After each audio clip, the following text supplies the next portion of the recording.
జూబ్లీహిల్స్ ఉప ఎన్నికల ప్రచారం వేడెక్కింది. ఓటర్లను ఆకట్టుకునేందుకు ప్రధాన పార్టీల నాయకులు శతవిధాలా ప్రయత్నిస్తున్నారు. అభ్యర్థులకు మద్దతుగా ఆయా పార్టీల నేతలు ప్రజాక్షేత్రంలో తిరుగుతున్నారు. కృష్ణకాంత్ పార్క్లో పీసీసీ అధ్యక్షుడు మహేష్ కుమార్ గౌడ్తో కలిసి మంత్రి పొన్నం ప్రభాకర్ మార్నింగ్ వాక్ చేశారు.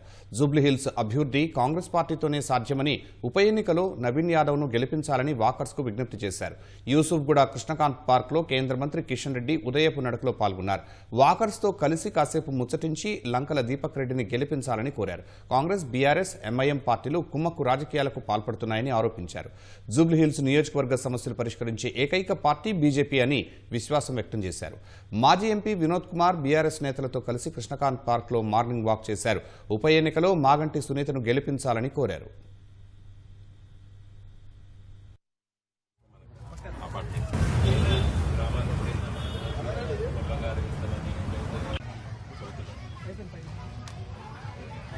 ఆర్టిఫిషియల్ వచ్చినాక బొమ్మ అవుతుంది.